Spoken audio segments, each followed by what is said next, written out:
There I am. Okay, we're live on YouTube. I'm going to add my live. I'm going to give people a chance to come in, and I'm going to add a live broadcast on Facebook as well. So let's see here.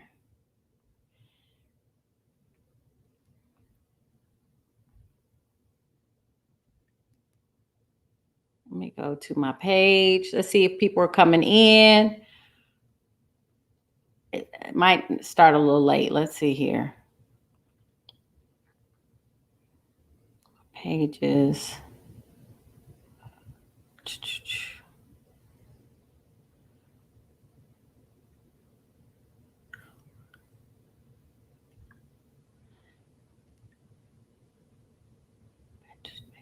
Pages, Gaming Friends Marketplace. Yeah, oh, here we go.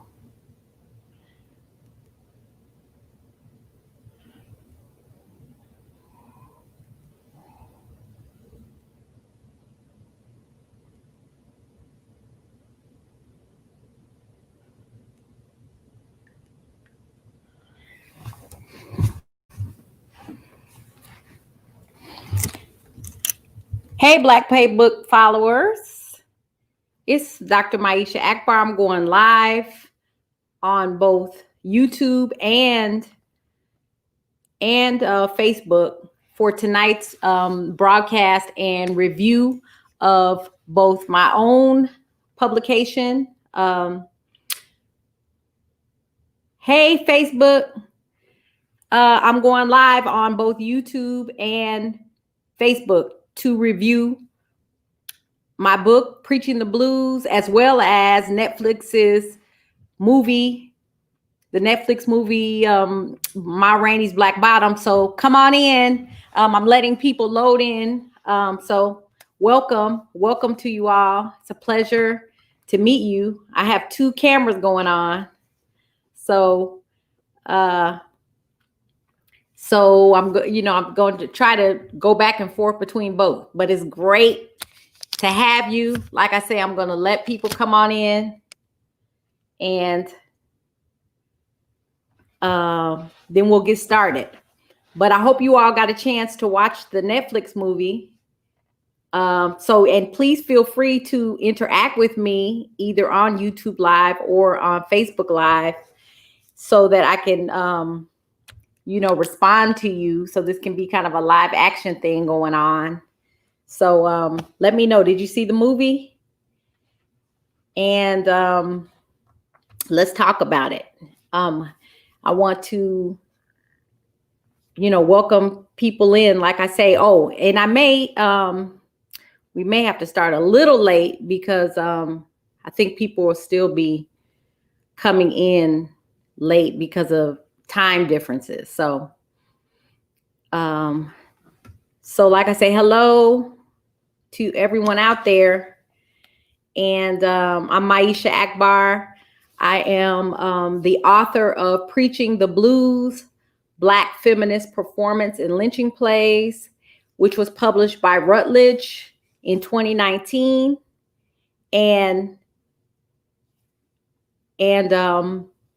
So tonight I'm here to talk about the blues, as a tradition, as a Black American tradition, as well as the different ways we can look at it. I want to talk about it not only based on my book, but again, based on the movie, Ma Rainey's Black Bottom, in which featured a famous blueswoman performer, actually, arguably, one of the foremost blueswomen performers, Ma Rainey. We want to talk about her legacy. I want to just share. I just kind of want to have fun. I want to kind of celebrate her legacy. It's really interesting that, this movie came out now. I know that, it wasn't necessarily planned to come out in the COVID era, but it is significant that it did. And so I want to take this moment to mark this moment. I want to take this time to mark this moment because it is important that the blues woman legacy is being foregrounded and highlighted now. And so that's why I'm doing this event. I hope that, like I say, I'm letting people come in. So I want to welcome those that are watching, and I hope people will begin to come in a little bit. Let's see here. Let me see a little bit about myself. I'm so happy to represent the Blueswoman tradition. In my work, I realized that, this, first of all, this is a life's work for me. This work, I started this work as early as 1993. I started on this path, and then, it culminated. I did my dissertation at the University of Texas at Austin on anti-lynching plays. And then, and that was, I started that work. I started doing work around staging anti-lynching plays around, that was in 2001 was the first time I staged it. So, this has been my life's work. And so I want to share, and then the book culminated, the work that I started in 2001. So, so like I say, fortunately and unfortunately, the Blueswoman tradition keeps coming around. It's a cross-generational tradition. And so for many people, the Ma Rainey is an introduction to the Blueswoman tradition, right? So we're happy that it came out now. I hope that, this publication tonight, as well as conversations that we will continue to have, I hope that, people will continue to research the blues tradition, the Blueswoman tradition specifically. I hope that my book can be a resource, and I plan to share other resources tonight, those that inform my own work, as well as those that, that'll be useful to others, because it's a very rich tradition. Unfortunately, it's covered up in a lot of ways by a lot of, of American societal ills. And so we want to highlight the tradition. So like I say, I'm giving people time to come in because, to be honest, my timing on my computer is a little off. So I just want to, I want to give them some time to come in. And so, that's what I'm doing now. So, just by way of introducing myself a little bit more, like I said, I'm Dr. Maisha Akbar. I do run Black Playbook on Facebook, and Black Playbook is a platform that I created to contest race, class, and gender-based oppression in American society. And so I am a professor of speech and drama and performance studies at Fort Valley State University in Georgia, and where I teach, this tradition. And so I'm available if you want to reach out to me. You can reach me on all platforms, pretty much, on Twitter, on Instagram, on Facebook. You can follow me at Black Playbook. But actually Twitter is a Black Playbook. That's the only thing that's different. So you have to put a in front of it. So it's a Black Playbook on Twitter, but every place else it's Black Playbook. And my email address is blackplaybook@gmail.com. And so, again, you can reach out to me if you'd like to hear more about the book or more about my work. My students and I have been staging anti-lynching plays here in Georgia. And so the book covers that. Actually, the book, chapter 3 in the book discusses that. And so, there's much more to the book that I'm going to be talking about tonight, because, because not all of the book is related to Ma Rainey. Tonight, I'm going to talk about the part of the book that specifically relates to Ma Rainey, which is the first chapter in the book. The first chapter in the book is called "A Blueswoman Matters." So I'm still getting, notifications that people are joining the Eventbrite, responding to it. So I'm hoping that, they will come on here soon. Let's see. But I hope that they will. I send everybody a message that said that they can join either on Facebook Live or YouTube Live. So let me ask, like I said, I see a couple of people in the audience on Facebook, and I wonder, did you see the movie? Oh shoot. So did you all see the movie? Mr. Norwood or Miss Emerson, did you all see? Did you watch the movie? Yet, and I know a lot of people have watched it. There's been a lot of reactions to it. The movie actually was a play first, and so that translation we're dealing with. The fact that a play looks different when it's filmed, but and some people are not used to that, so it's a new experience, and so we'll talk about that tonight, as well as just any questions that may come up. So let's see here. So let's see. So yes, and then wait a minute. I'm getting a question for the link. Let me address these questions. Let me see here. Shoot. Let me see. Wait a minute. I have to.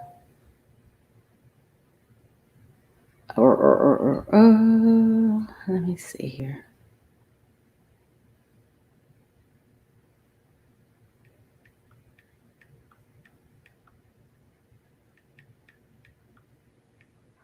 Let me send. I'm sending the link to. Let's see. Go to FB Live, or let me see, YouTube Live.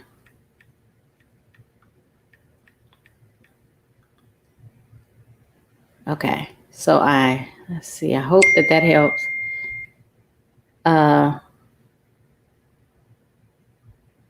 So I'm trying to get, the link going here. Let's see here. Let me send everybody a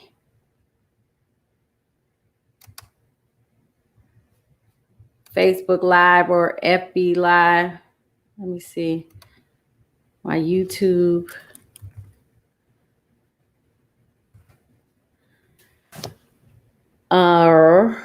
Let's see here. Let me go back to my Facebook. Okay, no. Okay, here I am. I'm back. So I'm hoping people will come in. Let's see. Let me see if I can send out the Eventbrite.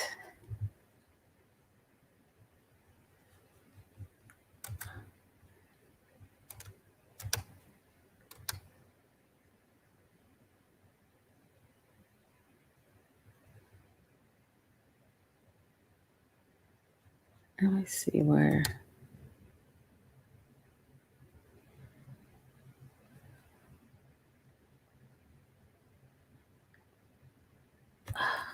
Let's see.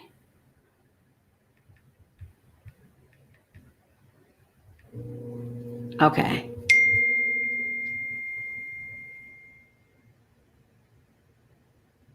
Okay. Okay. Let me see here. So yes, so I'm getting set up here, and let me see. I'm answering questions.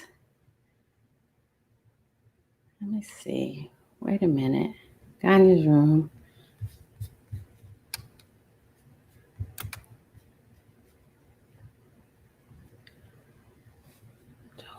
Okay.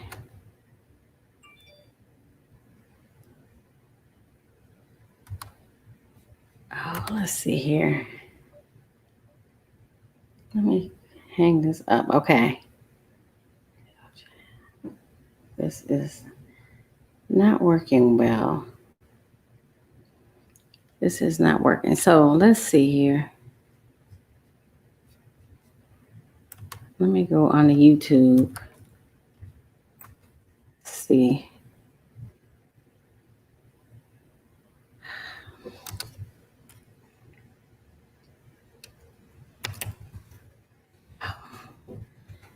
Yeah.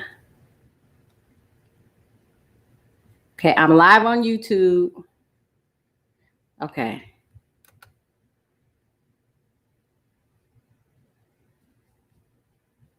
I'm live on YouTube. Can you all hear me? Let me see.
Yay. Can you hear me now, everyone? I should be unmuted.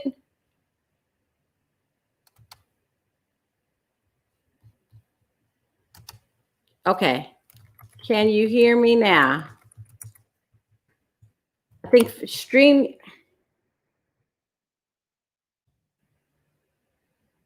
I am unmuted. I did. I unmuted myself. Can you hear me now? Thank you for your patience. Let's see.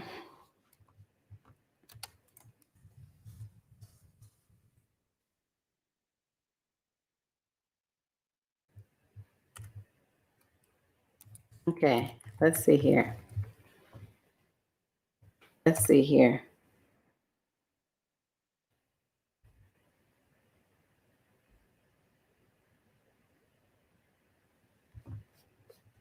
I am. Okay, I see some people hear me on, see me live. I have a couple of people on live. And I wonder if you can hear me.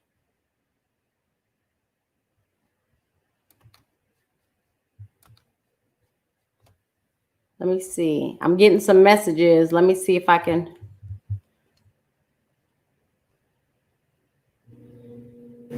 Can you hear me on?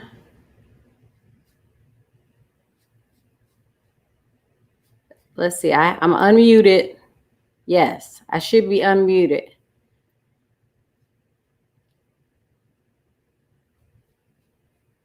If someone can just let me know if you can hear me now, then I can get started. But welcome, welcome, welcome. Can you hear me? Let me see.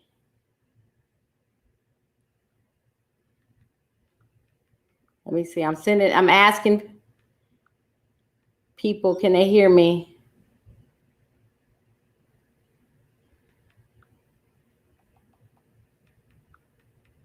Let me see if I can get some people on here, and I'm going to get started. So, okay. Yay. My daughter says she can hear me. Okay. So good evening. Thank you. Thank you for your patience. So welcome to the room tonight. I'm Maisha Akbar. I am the author of Preaching the Blues, Black Feminist Performance in Lynching Plays. And I want to welcome you to thank you to those two. Welcome you to tonight's event. I'm so happy you could join me. And I'm also on Facebook Live. So let me reconnect with them. And I'm going to get started. I think I'm broadcasting, and I think there's a lag, but I'm going to move forward anyway. So again, I'm here tonight to share with you and hopefully have some fun around the Netflix movie, Ma Rainey's Black Bottom, as well as talk a little bit about my work, my most recent publication, which is Preaching the Blues, Black Feminist Performance in Lynching Plays, which was published by Routledge in late last year. So right before COVID hit. So, there has been a hit to my book tour, although I have gotten to share the work with some groups and some organizations. And so I've been so excited to do that, but I am, but I wanted to talk about the Blueswoman tradition because of the movie. And the movie was the movie which I'm referring to as Ma Rainey's Black Bottom, which came out on Friday on Netflix. And so I know a lot of people have gotten to watch it. Yay, Bahija says she got her book in the mail today. Yes. So Bahija, you can flip through a little bit, as I talk about it, but I do, the book is available in your invite. You should have gotten the link. If you email me at blackplaybook@gmail.com, I can send you the link if you didn't get the link to the book. And so if you need any information or would like to talk more about the book, or if you have any questions, please feel free to email me at blackplaybook@gmail.com. You can contact me and connect with me on all platforms at Black Playbook, and except Twitter is a Black Playbook, so you have to put a in front of it.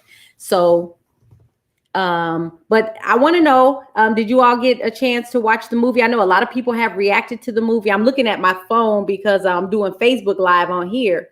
And so, just to give, so I have a couple of viewers on there and a couple on YouTube. So I am dividing my attention. But let me first, let me just start off by saying, let me reintroduce myself and again, and then let me talk about my own journey and to this work, because it definitely has been a life's work for me. And, I'm excited about it, not only because is it a fulfilling of my purpose, I really feel like it's a part of my purpose. And so, I continue to grow in it. But it's been a long journey. It's been a life's work. I mean, literally, since I started this work in about 1993 or 4, if you can believe it. And so, I really have spent a lifetime, working on these themes. And the book, again, which was published last year, it's a culmination of all these years' work. So, I do want to hear, feedback or questions you have about the movie. So please feel free to put those in the chat, because, I'm not going to sit up here and run my mouth. I do, like I said, I want this to be fun. I want it to be Hey, Ganya, I'm glad you made it. Thank you. Thank you. I know. You know what? You know how this thing is. This is my first run. And so, like I say, I wanted this to be a chat that we could enjoy. And thank you all for your patience in, in getting here. I'm glad you made it. And, like I say, hopefully we'll get to meet again soon. But like I say, thank you for your support. So again, I'm Maisha Akbar, as my name says, and I am an associate professor of performance studies at Fort Valley State University. And hey, Washella, thank you. I'm glad you all made it. Thank you all. Yes. So people are still coming in. And, like I say, I am doing a dual publication on Facebook Live as well as YouTube Live. And so I have 2 cameras going, so this is a new experience. I hope to get more savvy at this and be able to, as I continue to bring content around this topic or other topics. And so thank you all for, your persistence in getting here. And so, like I said, I really have conducted this research and been writing and, trying to express myself about this topic for many years now. And so I'm glad to finally get to express it. Hey, there's people coming in. I see Shelton is there, and people coming in on Facebook Live as well.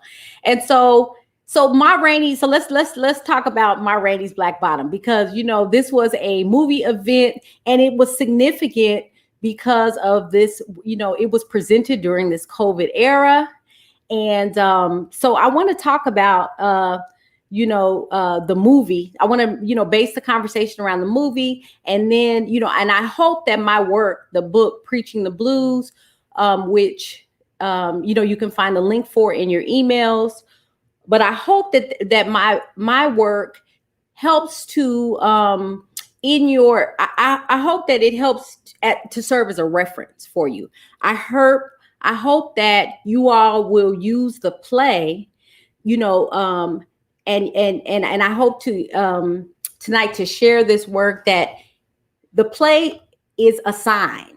The play scratches the surface. The play is, a reminder to us that the Blueswoman performance tradition, is a significant tradition in American society. It's a buried tradition. And, but because it is a tradition that addresses white supremacy that occurs cross-generationally, the tradition, serves the community cross-generationally. Hi, Dr. Lee. So thank you all for making it. Thank you. It's so great, to connect with you. I know you all have busy schedules now, the holidays coming. And so I'm so glad to see you all. And I'm glad we get to just, discuss some of these ideas, and discuss the book and discuss the movie. The movie, let's see, the movie was significant, and I want to start, the discussion. One of the significant things about the movie was the fact that it came out in this COVID era, right? This movie came out in the COVID era, and this is a time of great mourning. It's a time of great loss, in so many ways. And so the Blueswoman tradition really, serves the community, because it does, it facilitates mourning, and it facilitates a perspective that helps people get through such a time, and I want to just, first of all, stop and pay homage to those who have lost their lives during this moment. I mean, because, myself working in the Blueswoman tradition, it represents a working class tradition. It represents where the essential workers, right? it represents, which, you know, a lot of Black women ended up on the front line as essential workers during this COVID era. And so, you know, and I myself consider myself an essential worker at this time.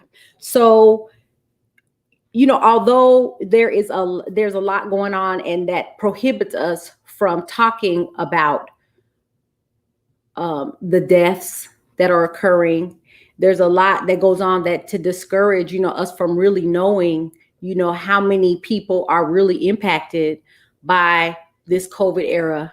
You know, I want to acknowledge, you know, this moment, and I want to again stand in solidarity with, you know, all those for whom this is a moment of intense, you know, loss in so many ways, and for those who are really, you know, battling through, you know, wage issues, or, you know, issues with their work and issues with earning money. And like I say, I stand in solidarity because I am going through the same thing, you know. And so that's the first. So again, the first thing I want to do is acknowledge the moment. And, you know, another thing that's really significant about, you know, the fact that this movie came out during the COVID era is that we're at a moment where, if we wanted to see Ma Rainey on stage, which, you know, is the original form, this is a play. You know, Netflix, they filmed this play and they presented it to us, you know, at this time. But although it wasn't planned, you know, right now, you can't go see a play. You know, all the theaters are closed, and this is the only way, you know, that theater, or it's a prominent way now that theater is being offered to audiences. So it's an interesting, you know, a divine synchronicity, right? It's an interesting coincidence that the play, you know, that we would have the opportunity to see Ma Rainey's Black Bottom, which is again a famous play by August Wilson, and we would see it now during the COVID era, that it was slated to be released now. And because, you know, we are participating in this experiment of presenting plays, you know, or theater through our television screens, or, you know, through film. So, hi, Star. Good to see you. And so, welcome. So, you know, these are important. I think they're important time. I'm marking time here, right? That's the first thing I want to do, is mark time. I want to say, you know, again, this is significant to this event, is significant to the culture in many ways. And again, because it's COVID, you know, because you know, we are restricted from seeing live theater. So, you know, I know some people had, you know, I've read and I've heard, I was talking to my uncle today, and he was kind of talking about the fact that it was theater on film, and you know, whether or not that worked. And you know, I've heard a lot of reviews around the casting, and you know, also, you know, the pacing and such. And so I know it's something new to get used to. You know, this event is, you know, it's something that we're not used to, but we may have to get used to. So it represents a change. And so, you know, again, it's remarkable in that way. As I get started, or, you know, as I'm moving forward, I want to acknowledge the other discussions that have taken place. You know, I know this weekend, the August Wilson Society, who August Wilson is the author of the play, the original theater play that was written. August Wilson is, you know, widely known as the most prominent African-American writer. And so his work being brought to film is significant. And but the August Wilson Society, which is headed by Dr. Sandra Shannon, she's a president. They did an amazing video and digital presentation that marked this moment. And they did that on Saturday. So and it was not only a commemoration of the event, but it was a commemoration of the Black theater practitioners who have long interacted with August Wilson's work, who have staged this work and produced this work and developed this work. And this play was written in the early 80s. So there is a whole generation of actors that have really formed a movement. I would argue that they are a movement in Black theater. And so this moment of bringing this film, this play, on film to the masses, is significant, and it reflects all their hard work. So I definitely want to, cite them. I want to cite them as, as references to this work as well. So I'm getting some questions in, and I definitely want to encourage you to ask questions. And I'm going, and I'll get to them. And so we can have a dialogue here. Like I said, this is meant to be fun. I mean, although we are, going through a lot right now, the Blueswoman tradition does incorporate, the good and bad of life, and that's what makes it so important and makes it so real. So I was asked, so one question by Ganya Thomas is, why did I choose to study Ma Rainey? And, I was waiting for people to come in, I did talk a little bit about the fact that, again, this work, the work that I do that is culminated in a study of Ma Rainey and other Blueswoman performers, it started for me actually in the early 90s. Like, I've been really doing this work. This is my life's work.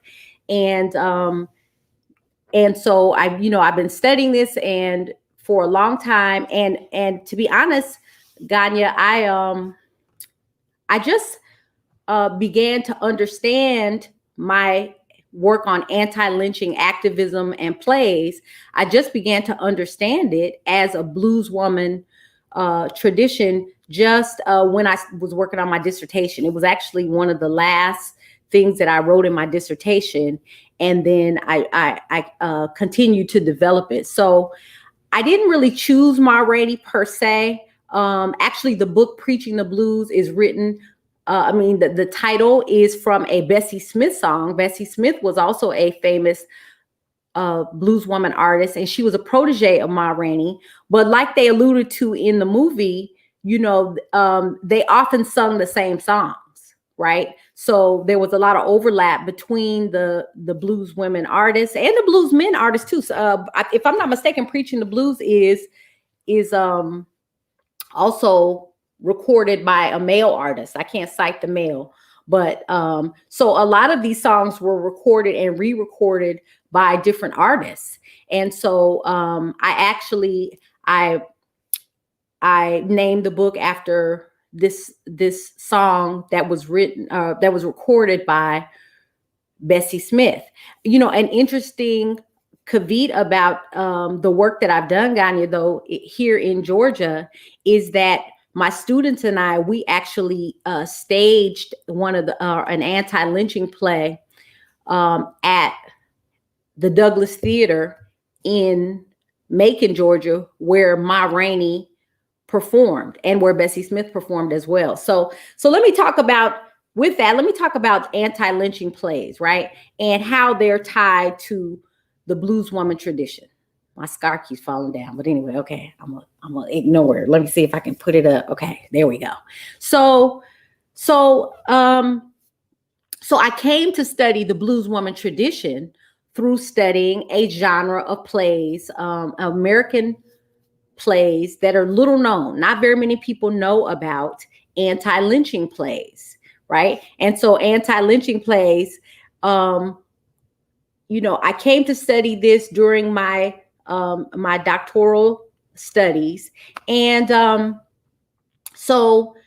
and at this time, again, this was a genre of plays that have been suppressed, like a lot of Black women's cultural production.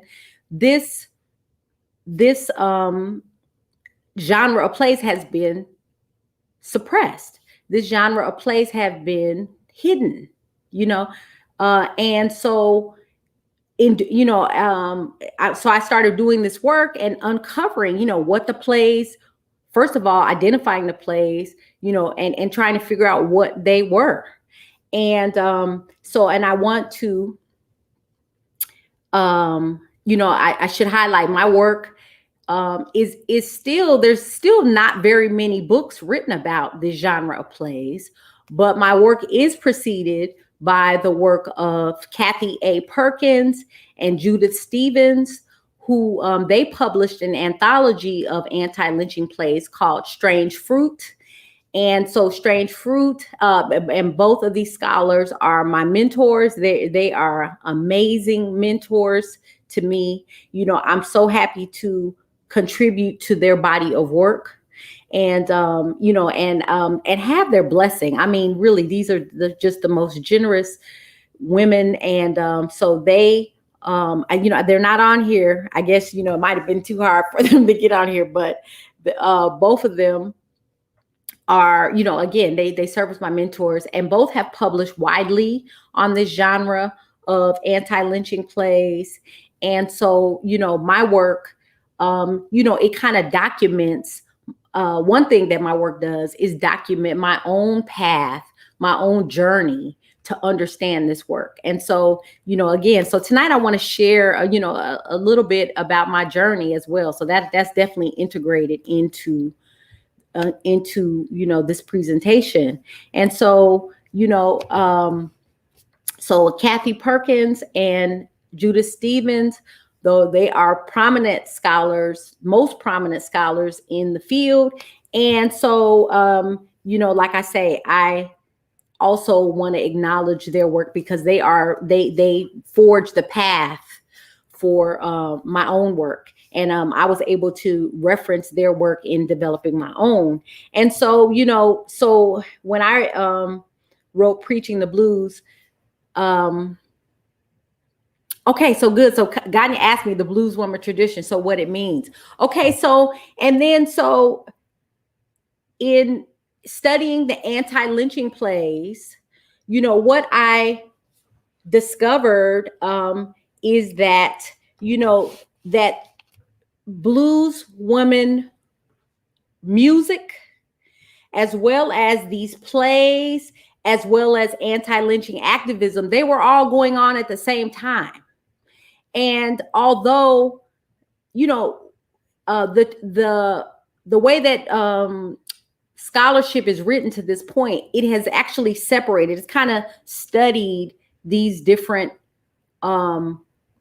cultural production, these different modes of cultural production of Black women, right? So you have anti-lynching, you have the anti-lynching activism of Ida B. Wells Barnett and Mary Church Terrell, right? You have these women, they were doing this activism work through journalism and through writing. And then you have the blueswoman tradition, which is, in a musical based form, it's responding to, lynching, race-based violence. And then you have the literature, you have these plays that are written, and all of these things are happening at the same time. And because these women, I think because they belong to different classes in society, they worked in different art forms. People didn't really, people, I just got a message from someone that makes me smile, from Dr. Stevens. And so because, these women worked in different genres, I don't think that people necessarily put their work together. But I think that time, now that time has passed, I think we can see better how these women were all fighting the same fight, but they were doing it on different fronts, right? And so in that regard, this is how, I expand the Blueswoman tradition beyond the confines of music to say that because these women, again, they were all working to contest white supremacist narratives, right?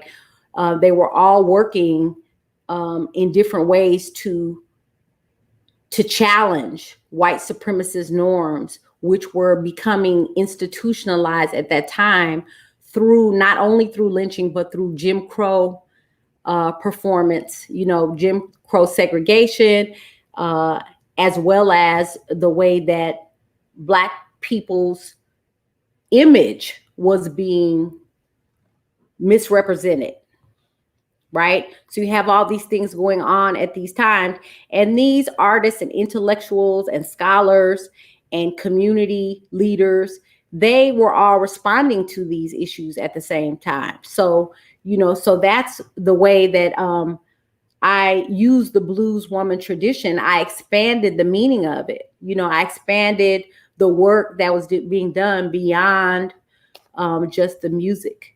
And so, that's how I came to that. So my first chapter in the book is called A Blueswoman Matters, right? And okay, so good. So Ganya asked, right. So right, we have these, there's a question.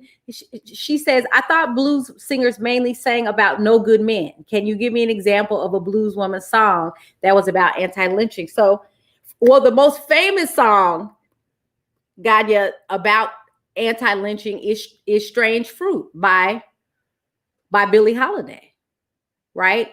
And so that's a blues song, and that song is so famous that the title has become emblematic of anti-lynching art, right? So if you if you want to do any kind of anti-lynching art research, you could probably look up Strange Fruit and find very many expressions or very many works that use that title, and what they're doing is they are operating, they are pointing to the blues as representative and as a response to lynching. So I'm glad Ganya asked this. She said she thought blues singers mainly sang about no good men, right? And that's, we do have this tradition, but we do have this impression. But let's be clear that the blues writing tradition or the blues music tradition and the blues music aesthetic is a direct response to lynching and to race-based terrorism, right, in this country. So the blues represents the Great Migration, as Ma Rainey, the film indicated, right? So the blues accompanied the fact that Black people had to move out of the South because of the racial terrorism they were experiencing, because of the Jim Crow discrimination and the Jim Crow, the way that Jim Crow and the economic exploitation, right? This is a complex. You have a complex of white supremacy that that Black people exited. That caused them to exit the South, and the blues music was a artistic expression that was a response to these circumstances. So the blues again. So that's why too, I'm glad to take the moment for us to share, because the blues is, we don't know what the blues is. The blues is often mischaracterized Which Ma Rainey actually says that. She actually says, she defines what the blues are, and that's an important definition because, again, the blues is obscured, and the tradition is, it is hidden again. So these are the ways that it's hidden is because, and it's complex. We tend to think of, like Ganya says too. She says she thought that Strange Fruit was considered a jazz song, but the jazz and the blues they blend. There's an overlap there, and the same is true for blues and spirituals. The blues and church music also blend, and that's why I called the book Preaching the Blues, because I did want to represent the fact that although in marketing these genres of music, although we tend to think only in terms of jazz, we only think in terms of, we think of them as isolated genres, that they're actually not isolated genres. That they blend, and we saw a little bit of that too in the movie, where Levy, the young flashy upstart, he wanted to move into more of a jazz mode. He considered the blues backwards, right? And so I've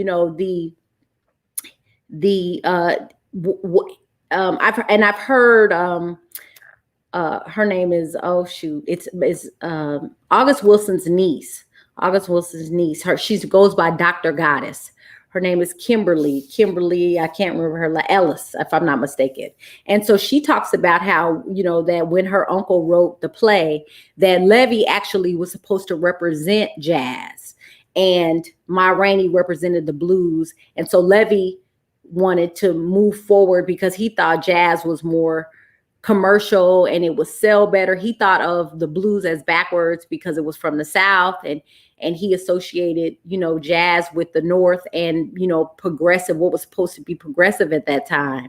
And so, and the blues was backwards, right? So that he represented the conflict, but actually, that there was an overlap there, right? That the blues and jazz actually were blended, and that, but again, it is said that they were only separated just by the introduction of commercialization to Black music, right? They're only separated because Black music was marketed in certain ways, right? And but like we saw in the movie, a lot of that was done by deceptive means, and it was done by exploitative means, right? We saw how the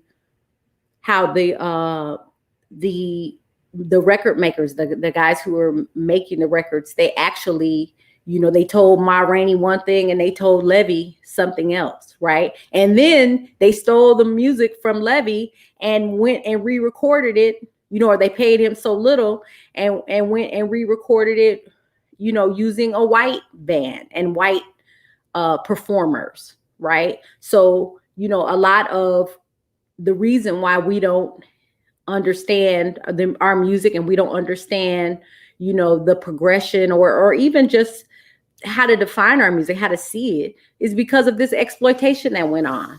So unfortunately, Blacks left the South to avoid exploitation, a wage exploitation, but they face different types of other exploitations in the North, where, and a lot of them weren't used to it, so they didn't recognize it, But Ma Rainey represented a force, whether she was in the North or the South, she wasn't impressed, and she wasn't fooled by the record industry executives when they were trying to, diminish her value, when they were trying to, they downplayed, the how much of her music would sell.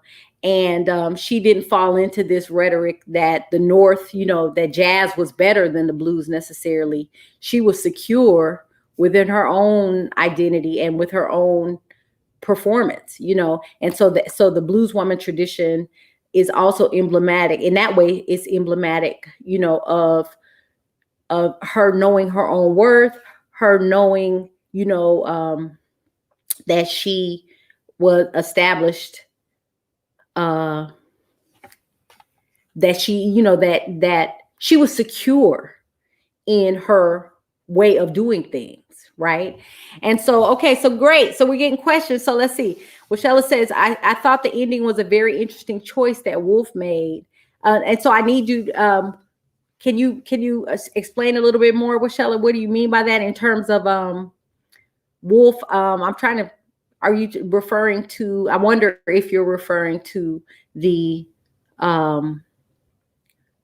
when they remade his music, because that was actually, you talk about George Wolf, who is the director, right? And yeah, I read about that. They added that ending on that last scene. I don't know if did you all read about this, but the last scene that they added, where the white band is remaking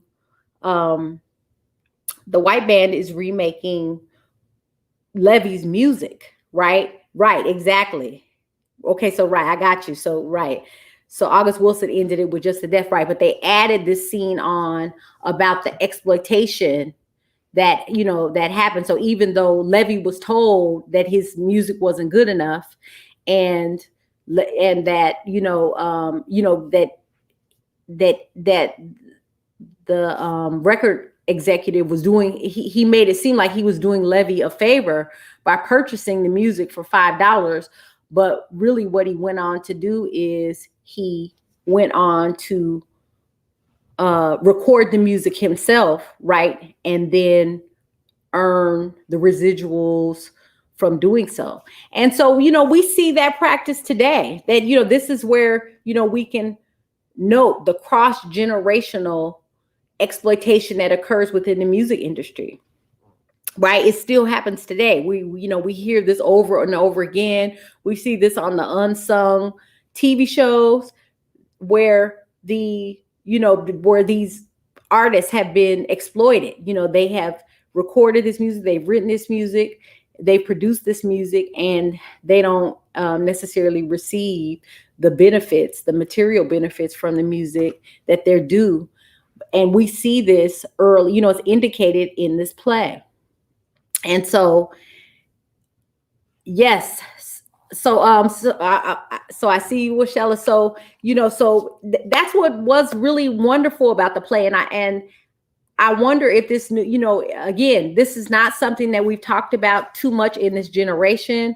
And so, I hope that, the new people who are newly exposed to this work can examine, and they can see that, that from where the music industry exploitation comes. We are in a new era, though, in terms of the internet, and in terms of, music, musicians and performers and practitioners, their ability to be more independent now, right? They can be independent where they don't have to sign to these kind of shady record industry executives. But this is the roots of it, right? And so what Shella says, it makes it interesting the way I discussed the tension between Levy and Ma Rainey, which is right, actually a tension between old and new jazz and blues, exactly. And then also, we can even expand it. It's a tension that happened between the way Black people were going to be represented, whether they were the new Negro, right? The Alain Locke, who was a scholar and intellectual, and Alain Locke said that representing Black in the folklore in the old way, right? That that he was averse to that. He didn't want Black people to be represented by their folklore or by their Southern accents. He thought that Black people should be represented, as new Negroes, right? And so we've heard of these conflicts. So that's what was interesting in watching the play for me was, all the conflict, and this time was rife with conflict, right? And it was rife with conflict between, how Black people should be represented, and whether or not this pull between doing things the old way or us looking backwards, or like Levy kept calling the jug band music versus this music that was based in the cities, which was supposed to be progressive, or supposed to be, I guess, advanced or more sophisticated, right? And so you have this tension, and you have this these issues that are coming up that, like I say, arguably, have they been resolved yet is the question. And so the movie, so again, yes, I love the way that the movie represented these conflicts.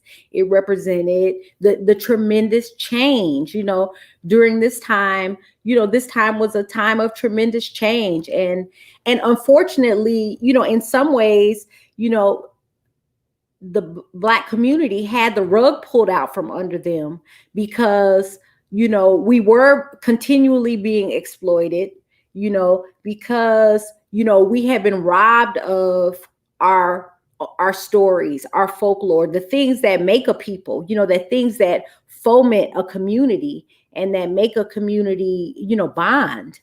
Its stories, its folklore, its the oral traditions. But Black people's oral traditions were literally robbed from us before we could, even before we could institutionalize them, before we could appreciate them, before we could, study them, right? And so in that way, I would argue that the rug was pulled out from under us, in these ways, and we, it contributed to kind of a confusion and and that I think Levy represented. Levy represents, this not having roots, and the fact that his parents, what he went through in his family, and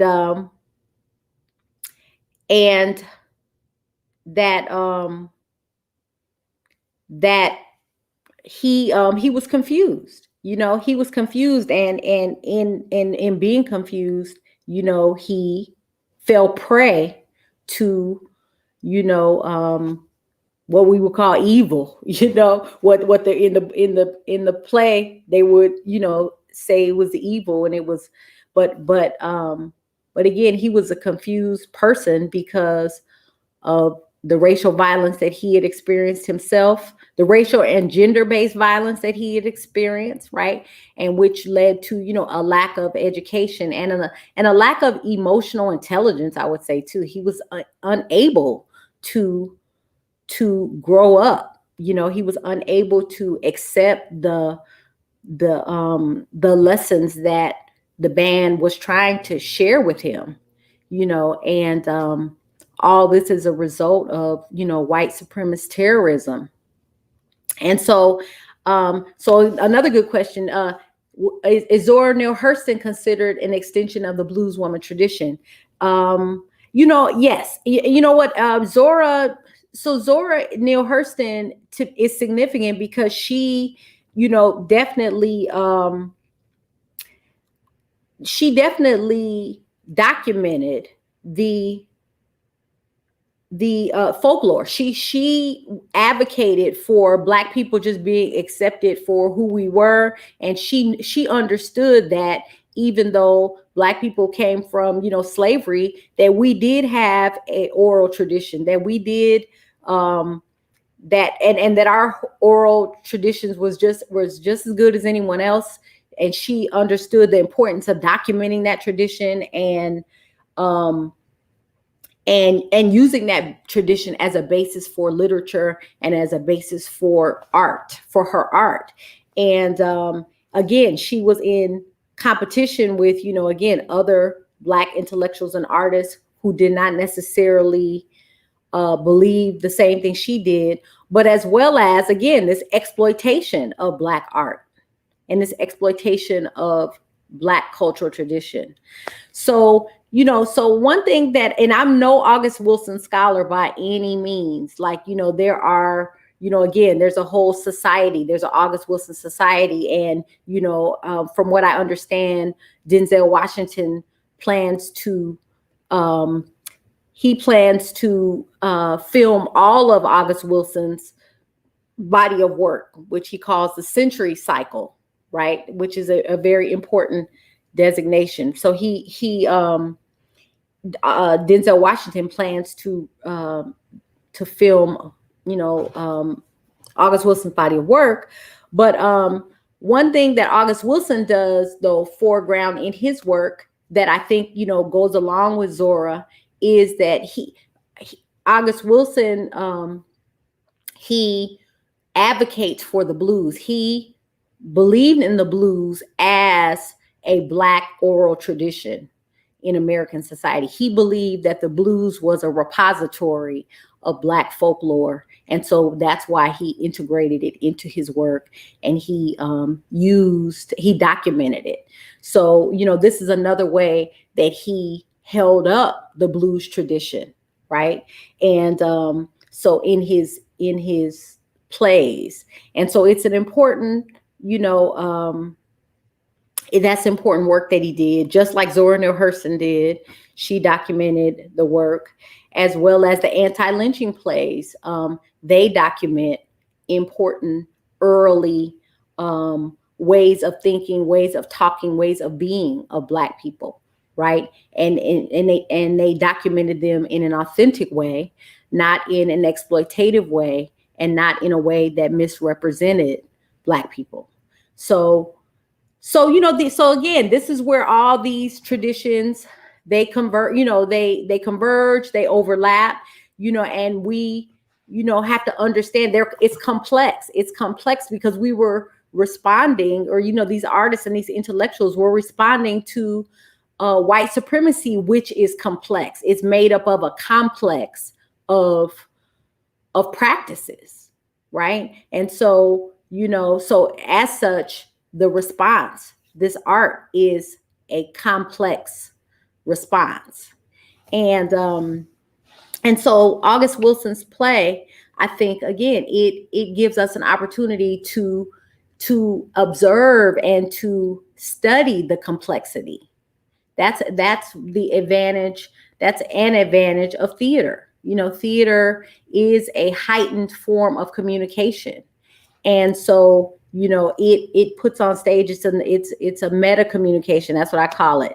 And so, so in addition to returning us to the study of Ma Rainey, returning us to the study of blues, I hope that this show helps people return to theater, and, and to read plays. We can not only read novels and read, books of nonfiction, but reading plays are useful because of the ways that they function as heightened forms of communication. And I think because Black communication is so complex at times, we need that heightening so that we can, understand, we can observe, we can study, and we can understand. And so that's, the way that, I use drama with my own students. And that's the way I've come to understand it.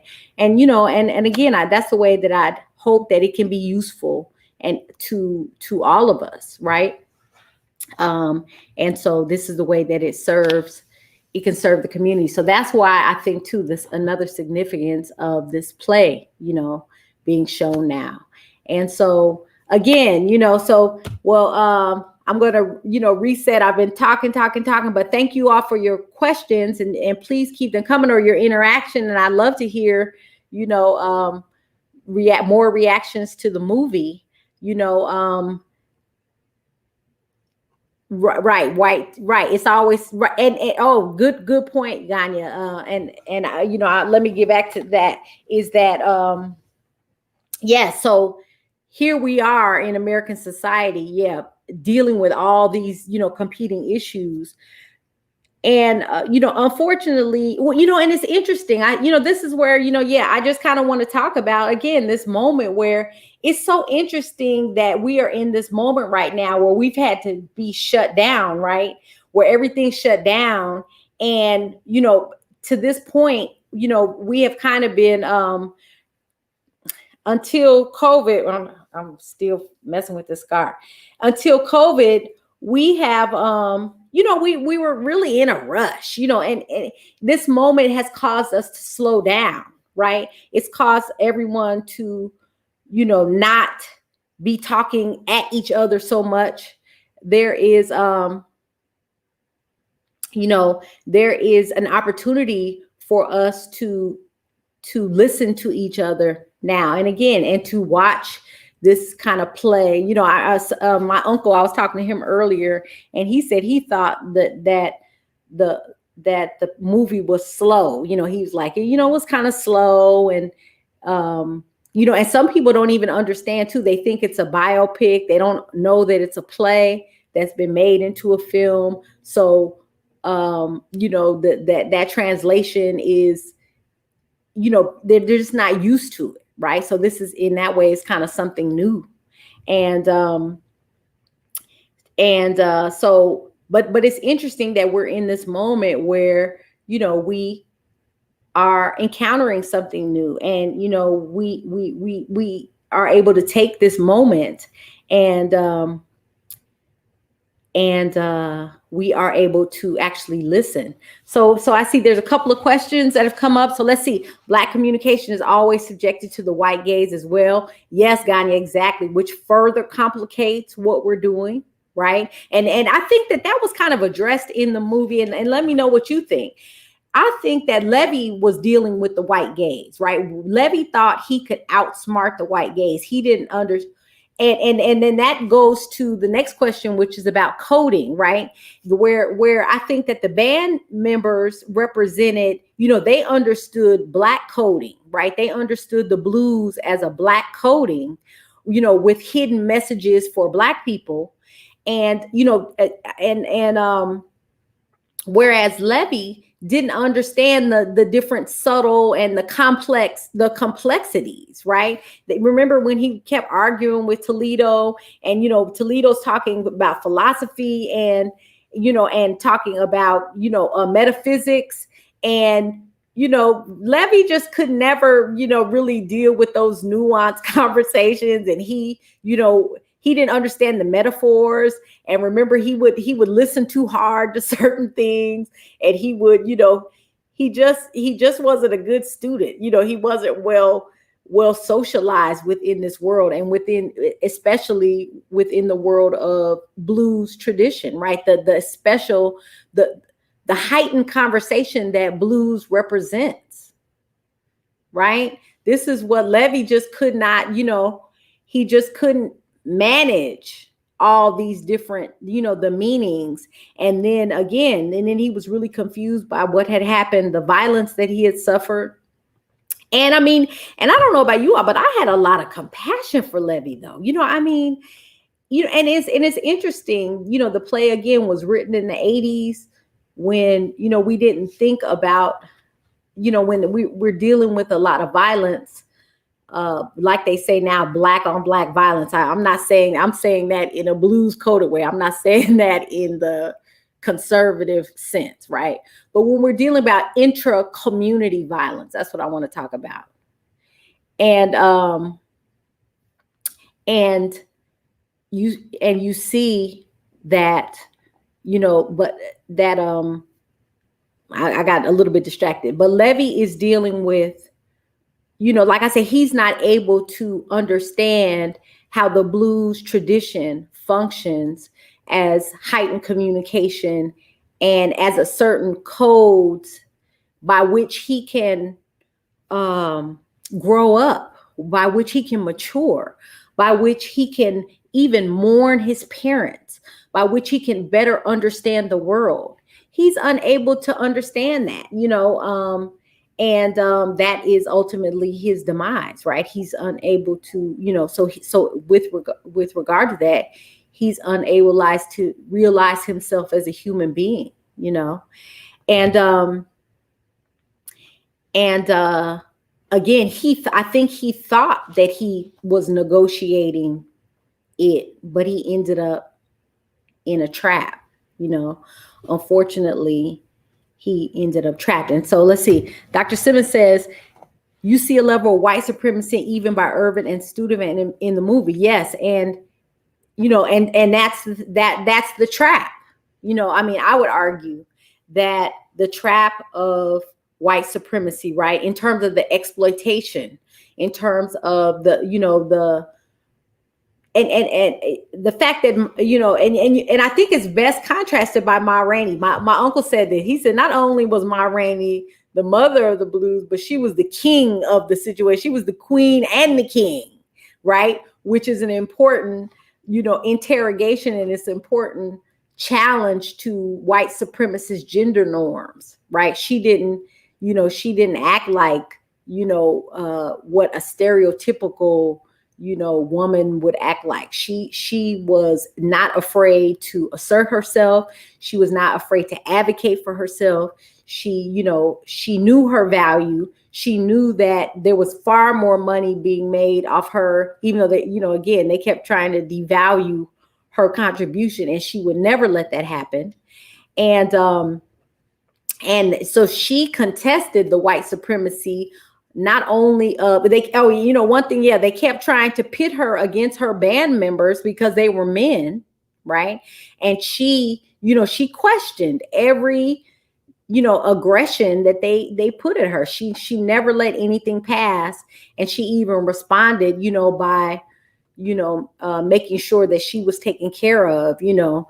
And I think about it, you know, in the 80s, we still kind of thought of that as diva, you know, Black women or women artists were still stereotyped as divas for the kind of behavior, the same way that Studevant tried to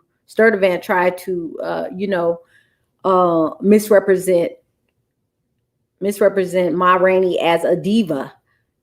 That we still, you know, we're just now coming to understand that, you know, that these women are dealing with, you know, oppression. They're dealing with racism and sexism in these industries, and you know, that this is white supremacy. You know, that women dealing with white supremacy. You know, that we get to see Ma Rainey as a woman who was fighting against white supremacy. This is the way that Black women had to fight against white supremacy. And Dr. Simmons says, I like the way Cutler stood up for her. And, you know, Dr. Simmons, I think that's one of my favorite parts of the play and the movie is her interaction with her band members, and how both the band members and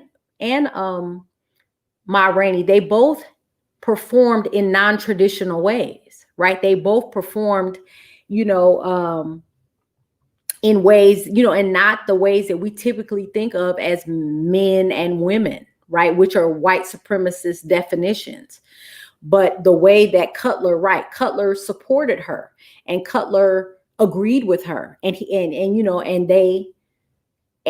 Cutler didn't fall for, you know, Cutler to a lesser extent, because I would argue that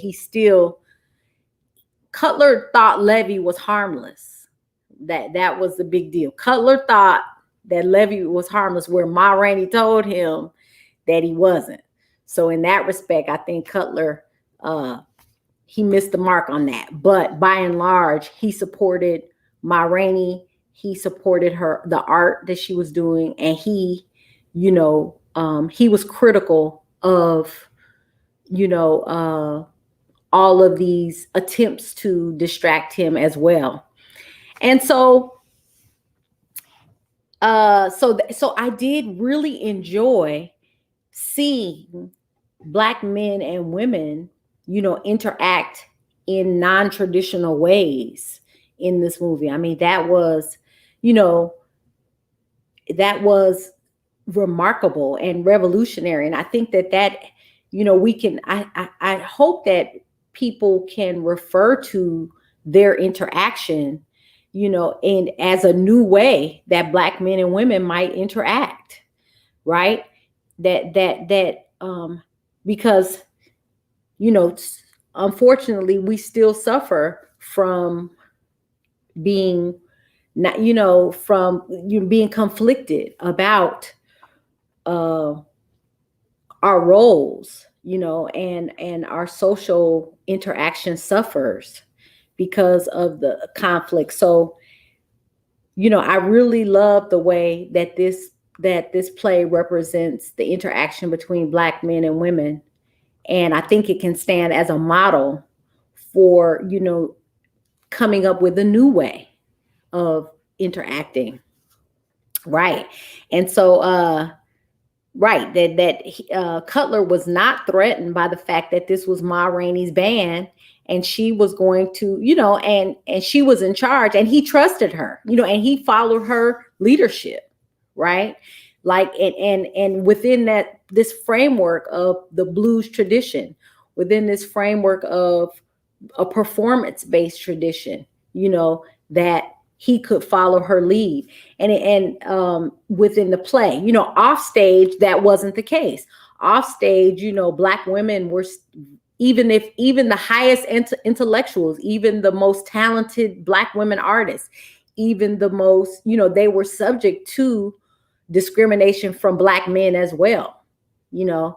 And that's one thing that I echo Dr. Stevens about the anti-lynching plays. The anti-lynching playwrights were also subject to sexist discrimination in getting their plays produced, right, and getting their voices heard. And even the anti-lynching play tradition was not necessarily valued as a dramatic tradition. And one of the reasons is because Black women, you know, were the principal writers. So okay, so Dr. Lee asked, what about the way that George C. Wolfe used improvisation in the film? And Dr. Lee, where did you detect improvisation? I thought, was it especially, when I think about it, maybe in Levy's performance. And so where did you see the improvisation? I thought, now, while we wait for you, Dr. Lee, to share, the one interesting thing, I like the way, I'll tell you a couple things I did like about the film was that Ma Rainey, you know, Viola Davis's performance, you know, I've heard a few things about it, and some people are critical, you know, they're critical of the fact that she, you know, she wasn't a singer. And some people are critical of the fact that her size, that she wasn't really, you know, but Ma Rainey was almost 300 pounds in real life. And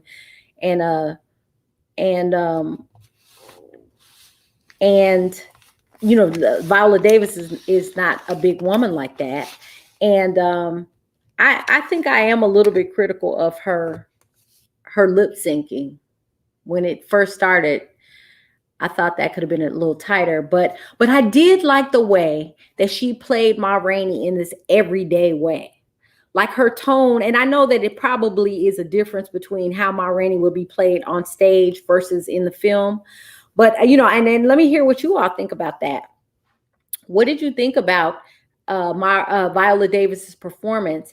And I thought that the fact that Ma Rainey was, you know, just like an everyday Black woman. She was, you know, she was a diva. I mean, she was clear about what she wanted, right? But the way she spoke and the way she interacted with her nephew and with her girlfriend, you know, that she was right. That this everyday, this mundane performance, I think that, you know, in that way, I thought she represented a repository of Black tradition, you know, like this idea that I spoke about earlier about August Wilson, the way he venerated the blues. The blues represents Black folklore, right? And so, and women usually are the repositories of folklore. So I thought Viola Davis's performance helped to represent that idea. I thought the fact that she, again, she just kind of was, she talked in these everyday ways. It was just, she was it was kind of mundane. Her performance was mundane, but I thought that helped to echo this idea that the blues, although they are mundane, although it's our everyday performance, and that it still was significant. Okay, so okay, so good. So I'm getting some. So people say. So Ganya said that Viola is a box office draw, right? So some people are saying that she was cast because she's a very marketable film, draw, and that's what that's how Hollywood makes films, right? They cast people who are marketable, and so that's why she got the role over anyone else. And I agree with that. I mean, but bottom line, I don't think that they went wrong with Viola, because she is, and then not to mention she has been in the August Wilson plays on stage, a couple of them as well. And then so Dr. Lee says the one way he changed, right? Then this is George C. Wolfe changed the season from winter to summer to dramatize even more tension. And another time he said he changed the blue sky to always being white. Okay. Oh, so yes, you're referring to the changes he made as the director. And I did like their choice as well, Dr. Lee. I thought that was a good choice to change to the summer. The summer is when lynching season takes place, right? It's when tensions are high. And the heat, that they represented through the way they did Viola Davis's makeup. I heard about that they were able to represent that tension, right? The changing that the time of the play did help to heighten the tension. So I did like that, Dr. Lee. I liked that change. And then the blue sky to always being white, that was very subtle. But I did, so I appreciated that as well. Let's see. And so let's see. Yes, Viola Davis. Oh, okay. So we say that she's very raw, and that was very appealing, and that she's an anti-Hollywood stereotype. That's interesting. But I did find her performance was very raw too. And, I think her performance was definitely commendable in this piece. Again, when I haven't seen the piece in person, but since this was done on film, and she is an amazing film actress, I did think that this was an important that she brought a lot to the role. I liked how she performed it. And she said, and let's see. Yes, okay. So, Angela says she did do it. Sarah Angela says she did do my LS. Did a standing job. The opening lip syncing could have been a little better, right? And the only reason the reason why I focused on that a little bit is because the opening scene sometimes that's how you're pulling people in. So she did, but I agree. So we liked it. We liked her performance. Does anybody have anything to say about Levy or Chadwick Boseman's performance, this being his last one?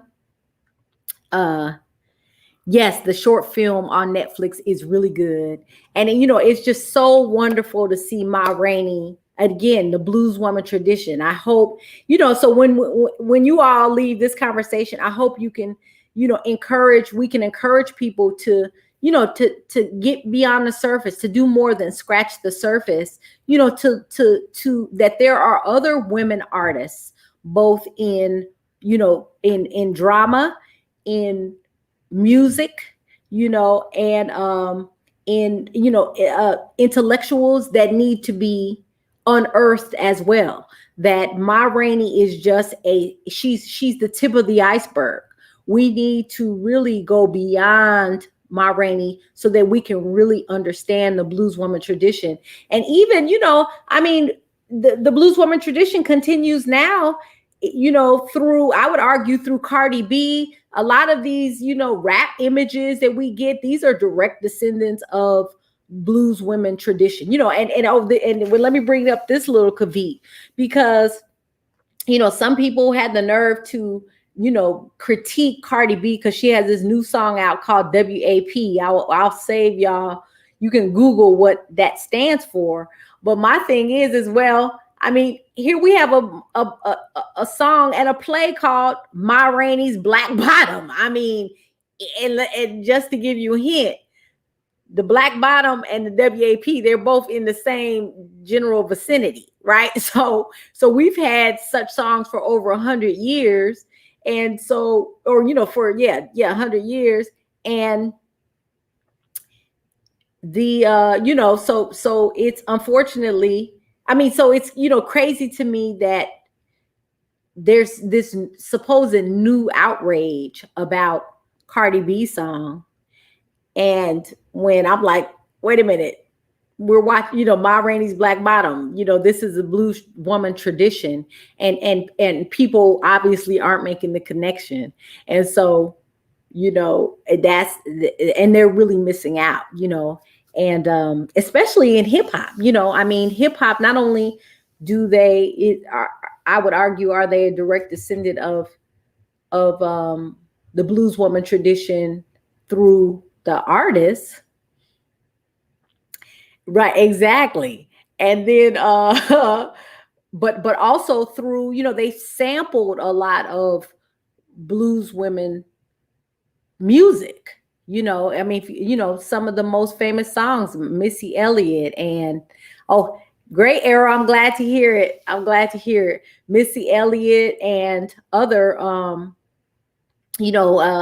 artists, they sample the Salt and Pepper, and I mean, I don't even know the men but they sample blues music, blues women music, and the blues woman tradition continues again, although it's still obscured.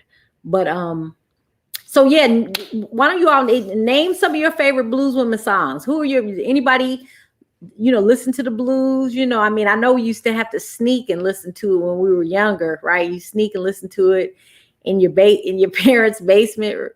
I remember those days. But are there any blues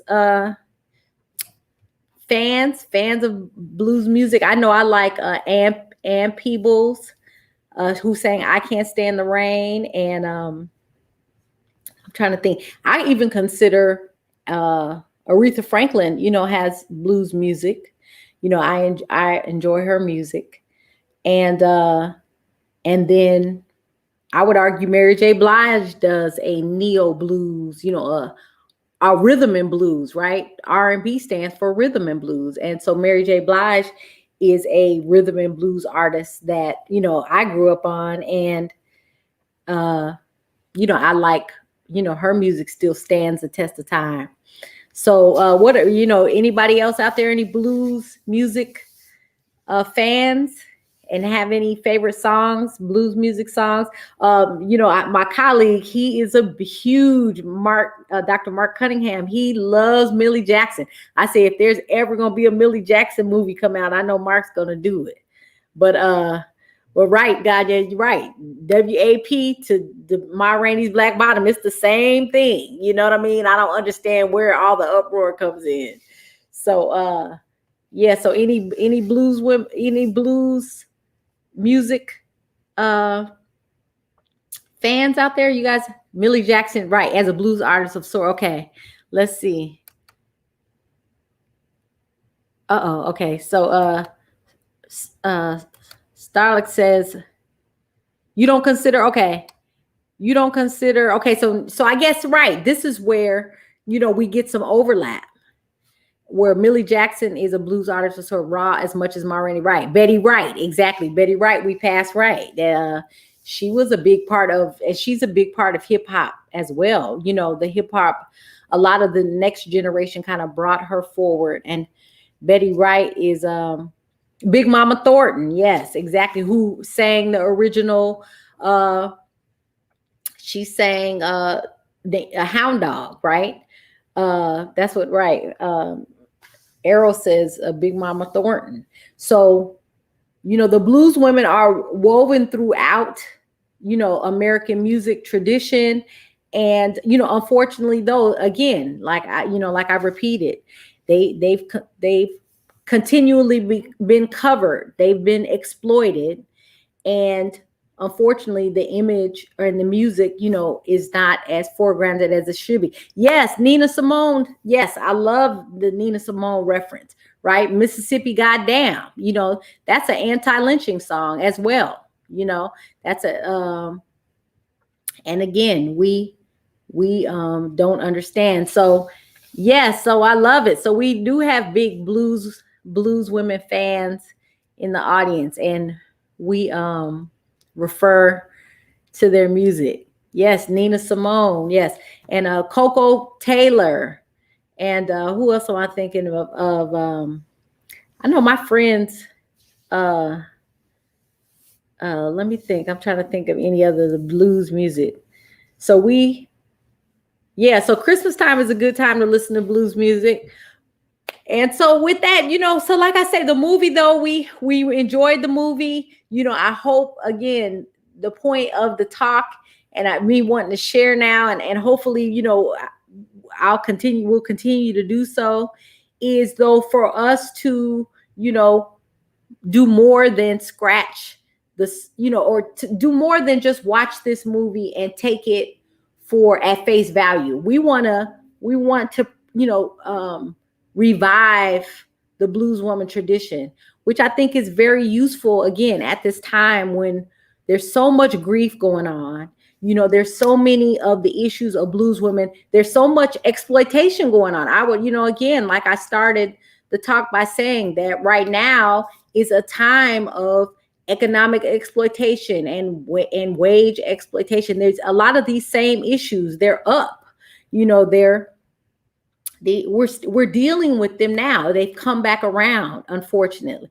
Right. Yes, Errol. Yes. Reading the play. The play is, yes. And I said that earlier. So yes, thank you for resetting the room in that respect, is that, yes, and I hope that this encourages us not only to continue to learn more about everybody involved, Rainey, to learn more about blues women tradition, to learn about anti-lynching plays and the writers of those plays, to learn more about August Wilson and, and read the plays and to learn more about theater, right? Reading, this, now that we have more time in this COVID era to read, reading plays, it's a different type of reading, but it also is, it's not as, sometimes it's not as, it's not like reading a book, a novel, or it's definitely different, or a work of nonfiction. You get a little bit of both in that. So let's see, Dr. Lee. So, okay, yes. So Dr. Lee says, it was heartbreaking to know that we were looking at Chadwick's final performance. I ponder whether he was performing the God scene, whether he thought about what he was going through in his own life. And so, yes, this is a good final note, because I thank you all for just joining and supporting me. Seriously, oh my gosh, this is again my first book talk in public. Yes, and Dr. Simmons says she was thinking the same thing about the fact that this was Chadwick Boseman's final performance, that he was ill, and I don't know if we would have noticed that his weight loss, if we would have noticed it if we didn't know that he was sick. Now we know. And so, yes, and thankfully he believed in God, but this real conflict between, the devil and God, and the way he challenged God in this final scene, and the way that we know that actors can become transformed, and he really did portray, that scene well. So we know that he wasn't, that he didn't think like Levy. but you can't help but, I guess remark or be moved by the fact that he actually faced death, you know, uh, in this scene, that the conflict that he spoke of, right? And in the face of death, you wonder, how was he affected by that, but this so yes, but may he rest in peace, and we are thankful. May God forgive him his sins and grant him paradise, because of the contribution that he made to the art, the theater world and the film world, and the way he immersed himself in all of his performances. I mean, and then he did play just some remarkable characters. And I enjoyed. I thought he did an amazing job as Levy. I thought he did, that the monologues he delivered convincingly. It was good to see him. It was good to see him in the villain role. That was different. And I wonder, do we think he's going to win some awards posthumously? I definitely, I think he deserves. I think he deserves, some nominations and some awards for this piece. I enjoyed his performance and the way he stages. So let's see. So what do you all think? Yes, we enjoyed Chadwick's performance, and it was a great contrast to Black Panther. So with that, well, like I say, thank everybody. So we made it onto Eventbrite. I'm gonna, I know we learned. I'm glad you all made it here. Even if you had any challenges getting on, and again, if you want to reach me, Black Playbook, you can reach me at blackplaybook@gmail.com. You can follow me on all platforms at Black Playbook. Twitter, it's a Black Playbook. That's the only difference. And I'm continuing to develop this work. I want you all to know, again, this is, that my anti-lynching activism. I mean, not only is it that my anti-lynching activism, that I am doing this work through the book, but I'm also doing this work in real life, that and I will definitely, keep in touch about some of the anti-lynching activism that that I continue to do, and some workshops. And thank you all very much. Thank you all very much for your support and your love, and I take it as such. And I love you back.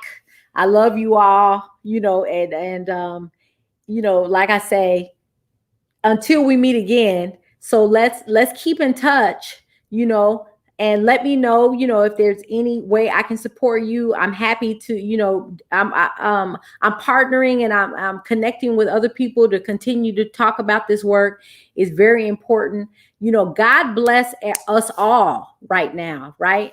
And with that, I wish I should have had a poem, but let me just leave with a, just a blessing, and just to say, that that again, from my heart, thank you. I love you, and God bless you, and God bless us all during this time. And, I hope you enjoy your holiday season with your families, with and without our families. And please, like I say, just feel free to reach out to me, at all. Thank you. Thank you all. I had it was a wonderful conversation. And, I look forward to us talking again. So thank you all very much. And you can buy the book, share the book, get in contact with me. You all have a good evening and happy holidays.